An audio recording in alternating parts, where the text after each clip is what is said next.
Seorang dokter sukses membuka bisnis jasa cuci sepatu. Dengan kreativitasnya, bisnis tersebut berhasil populer hingga meraup untung puluhan juta rupiah.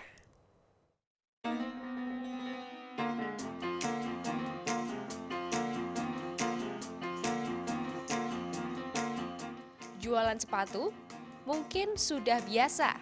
Tapi bagaimana jika berbisnis jasa cuci sepatu?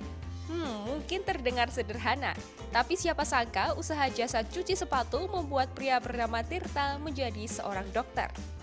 Tirta, pemilik Shush and Care ini memang bertekad mandiri sejak awal ia masuk kuliah.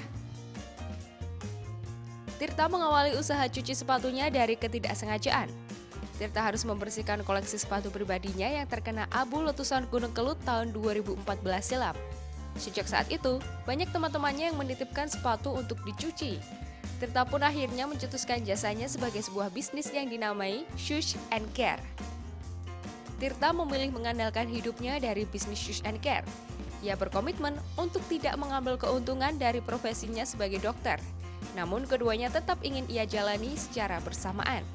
Saya tidak mengandalkan pendapatan dari dokter, itu yang pertama. Jadi bagi saya pribadi ketika saya masuk ke dunia ini, ketika saya sudah menginjak 22 tahun, itu saya sudah berpikir bahwa saya harus survive itu mencari duit dari hal lain. Kalau saya pengen kaya, saya harus cari duit dari hal lain.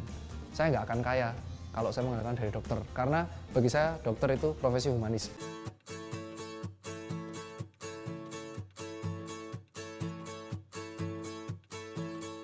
Kesuksesan Tirta tidak diraihnya begitu saja.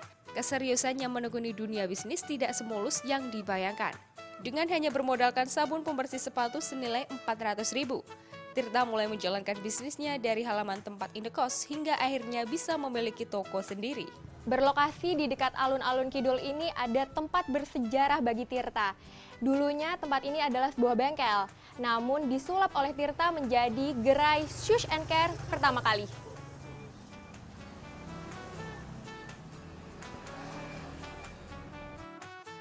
Tak hanya di Jogja, Shush and Care kini mempunyai 19 cabang di 7 kota besar di Indonesia. Jakarta, Surabaya, Medan, Bandung, Solo, Semarang, dan Palembang. Omsetnya setiap tokonya mencapai 25 juta rupiah per bulan. Industri jasa kreatif ini bisa mencuci hingga 300 pasang sepatu, dari pelanggan lokal hingga mancanegara. Kemarin kan sempat nyoba-nyoba nyuci sendiri, itu kurang bersih dan akhirnya nyobain ke Shush and Care dan akhirnya puas dulu sama hasilnya. Dan di sini juga kerennya ada garansinya buat 2 hari, kalau kurang bersih sama kurang wangi bisa dibawa lagi. Bagi Anda yang ingin membuat sepatu lama Anda terlihat seperti baru, harus rela merogoh kocek sebesar 30.000 hingga 200.000 rupiah tergantung jenis material sepatu dan tingkat kesulitan mencuci. Dalam waktu 3 hari, sepatu Anda dijamin terlihat seperti baru. Harifah Putri, Fikih Muhammad melaporkan untuk NET.